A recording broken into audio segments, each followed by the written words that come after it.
But to start us off this morning, I'm going to ask our chief, our police chief, Rahinsky, to come forward and give us an update about the incident that occurred that we found out about last Tuesday and that many of us have had multiple conversations about over this last week. It's received a lot of media attention, but I know all of us have been in conversations with community members about it. Many of us have publicly said, as the chief said, that we know that there's work that we need to do, and we're committed to continuing to work with the community to improve. So I'm just going to turn it over to the chief, ask for an update. I've asked that he also come tonight to our evening meeting to provide an update both to this morning at COW, but also tonight at our 7 p.m. meeting at the beginning of our meeting. So Chief, thank you for being here and for providing this update. Good morning, Mayor and Commissioners. So what I was asked to do by the city manager was twofold. One was to give a very concise update as to what was covered at our last meeting with 21st Century Policing, with the task force and the community meeting. I know that Mayor, yourself, and Commissioners were in attendance, but I also know that not everyone had a chance to hear everything that was said. So I'm going to go through this very quickly, and at the same time, it's an opportunity for me to interject and share some of what has transpired in the last week and how it relates directly to some of the steps that we're taking.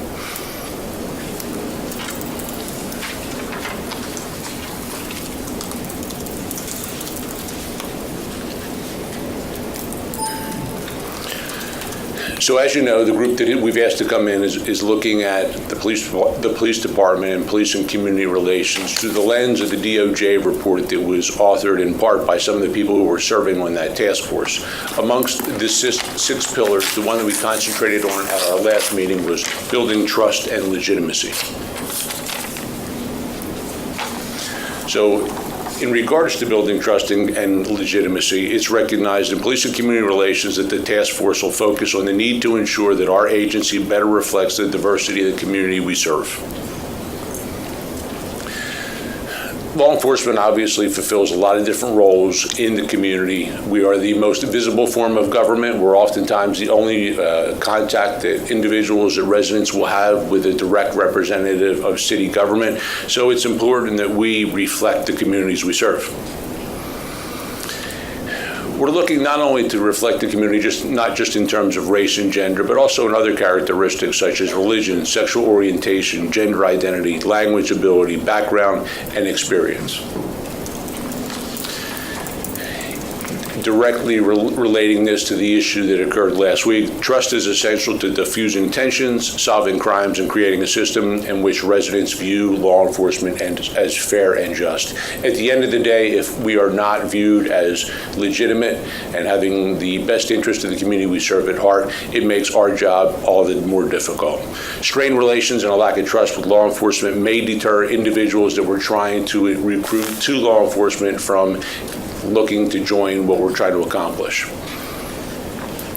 So some of the things that we're working on, Boys and Girls Club is a continuing effort. Last night we took our first Pathways to Policing graduate group that consisted of a dozen members. Last night was the final meeting. We took them out to dinner and celebrated an opportunity for them to be more exposed to relationships with officers. Impact is the police task force that we serve that will consist of high school members from throughout Grand Rapids that will serve as an advisory committee to myself and our leadership team. The Police Explorer program and Youth Police Academy have both been initiatives that we've been undertaking now for the better part of 2 years. This is the paradigm that we've referred to in terms of recruiting for diversity, how it starts with these relationships and ultimately ends with us hiring qualified candidates from within the city and diverse backgrounds. So the goals, short-term, improve relationships, mid-term, build trust, and long-term, a police department that mirrors the community it serves, and a collaborative effort between the police department and the community to improve neighborhood safety. So in regards to what happened last week, some of the things that we've undertaken is immediately after the interview that would air a week ago yesterday, we had an opportunity to meet with family members and NAACP, discuss what occurred. We also had an opportunity to meet with the officers who were directly involved. And the officers had a chance to speak with family members as well. That's a relationship that we hope to continue, but we're going to do so at the pace and as the family members identify as being most appropriate.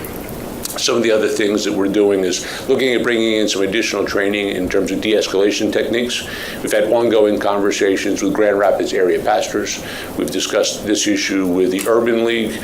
We've been in contact with individuals from within the department, hitting every roll call, hitting the detectives. It's important. We recognize we've got multiple stakeholders in this issue. And at the end of the day, the message that we were trying to convey consistently was when we have policies and procedures that we follow that may result in an outcome that is less than ideal, then the issue or the challenge doesn't necessarily lie with the individual officers. It lies with the system.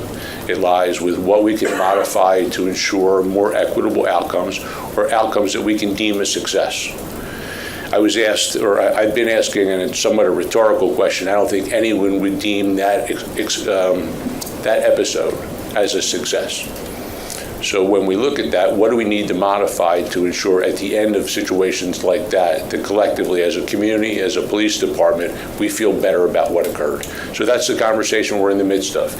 Adding community members to the Public Safety Task Force will go a long way to helping us get their input. Having the 21st Century Policing Task Force look at our policies and procedures. I've been in contact with them. We've been supplying them with copies of the policies that are most relevant to what occurred and most relevant to community relations. So we're getting that continual input. So we're certainly not going to be anything other than transparent. We're listening, and at this point I think it's important that the community knows we hear their voice, and we've got progress to make.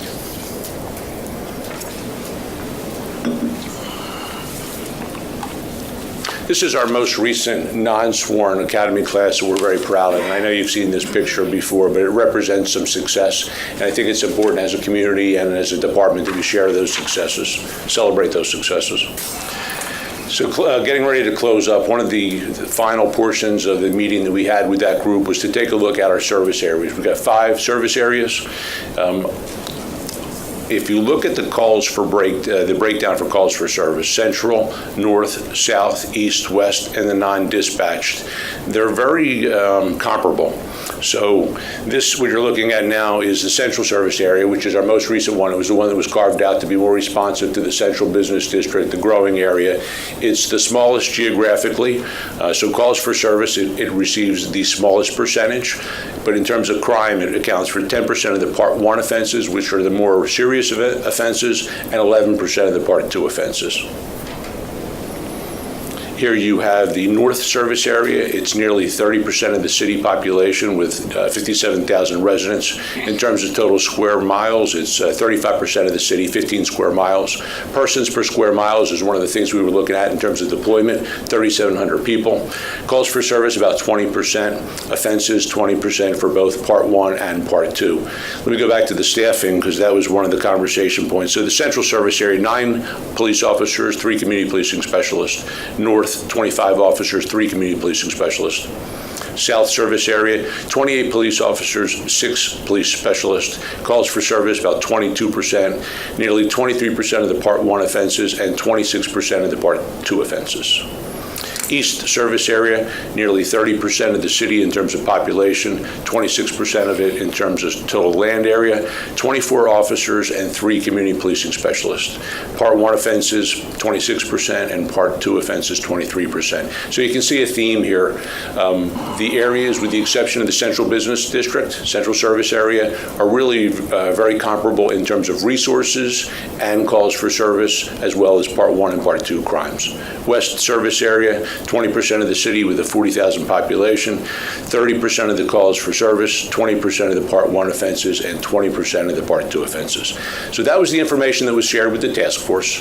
Part of the discussion regarding resources and deployment dealt with how communities want to be policed, how they feel they're being policed, perception versus reality, calls for service in terms of how officers are deployed, how we're utilizing intelligence in terms of crime analysis and making sure that officers are where they need to be in terms of where the hot spots are. So that's a brief overview of what was shared with the group, a brief overview of where we are in terms of the issue that occurred on the 6th, and I'll answer any questions that you may have. All right. Colleagues, questions? Commissioner Lanier? Thanks, Chief, for that presentation. I have a question about officers, I don't know what the right word is, but specialty officers like SWAT or what do you all call it? SRT, Special Response Team. And the community police officers, how do they fit into the chart that you just, those 3 or 4 charts that you just presented? So the community policing officers were captured in those charts, and we'll make these available both electronically and hard copy for commissioners and the public as well. So the community policing specialists, their numbers were captured in those numbers that were presented. SRT was not. Okay. SRT we deploy for the most part in the evenings in response to particular crime trends. So it's kind of a more robust, as needed basis. So yes, they can be anywhere at any point. That's well said, on an as needed basis. Okay, thank you. Commissioner? Yes, thank you, Chief, for this update. We really do appreciate it because obviously this is an issue that is on so many people's minds. So I understand that you'll come tonight as well. I will, and again, this segues, I believe it segues well with the issues we're currently facing, because 21st Century Policing, the task force was empowered to look at these types of issues, to hear from community, to look at policy, look at procedure, see what we're doing well, see what we can potentially improve upon. The last thing we want to do is be insular as a police department. We want to be open to criticism and change and continue to improve.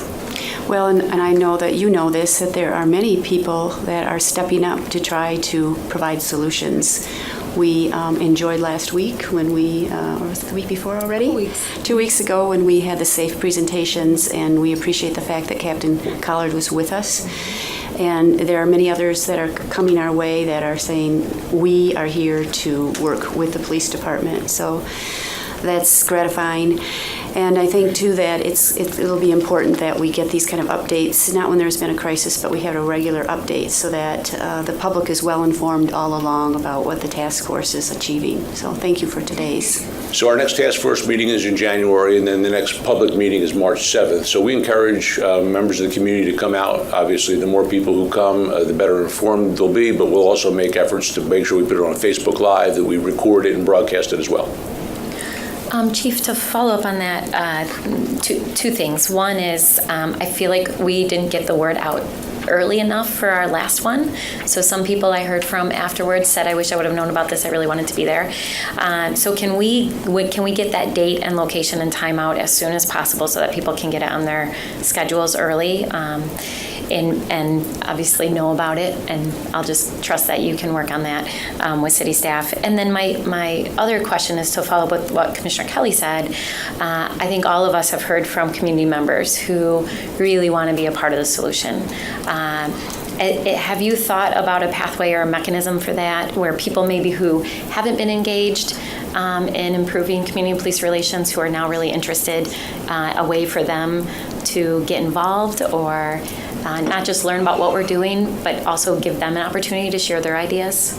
So we are having those conversations, Mayor. I think that the timeliness couldn't be better, but I also think that I want to make sure that we direct some of the energies into some of the existing opportunities, because we've got, whether it's the CRC, which I had an opportunity to talk to about the incident, or 21st Century Policing, which is now going to delve a little deeper in the policies as it applies to these types of encounters.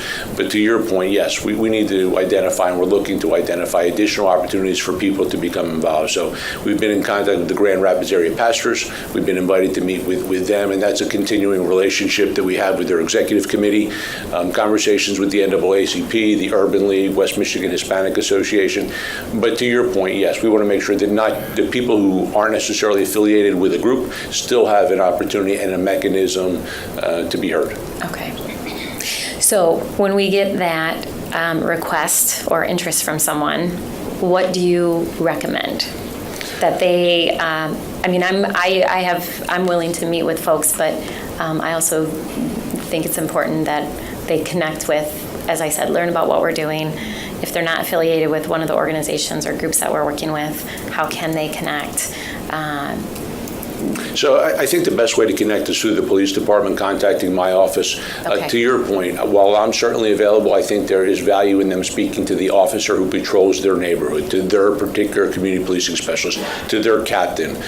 Because I think what they'll see is the same sense of the desire to address some of these issues, regardless of the rank, regardless of where an individual is within the department. So in an effort for them to really be heard, I'd ask them to contact our office. We'll put them in touch with either myself, their community service officer, or the area captain, and make sure that that meeting takes place. Great. Thank you. That's helpful. All right, others? Commissioner Jones? Yep. Thank you, Chief, for the presentation on this morning. If you would be kind enough to send that to us as soon as possible, I'd love to have an opportunity to digest what you presented. So. I'll do that as soon as we conclude here. Yes, it is a lot of information, and I appreciate the opportunity. I'll be here this evening as well to answer any questions you may have after you've had a chance to digest it better. Great. And then, Chief, I know we have a public safety meeting, and on that agenda is an update on the fire department. But I'm thinking because of just this incident, there may be questions by members of the Public Safety Committee. So I don't know if you were planning to attend that or not. Sure. I'll make myself available specifically to answer any questions that may come up. I'll look to my colleagues who serve on public safety, but I think that would probably be helpful just in case Certainly. questions are raised. Yes, ma'am. Thank you. Great.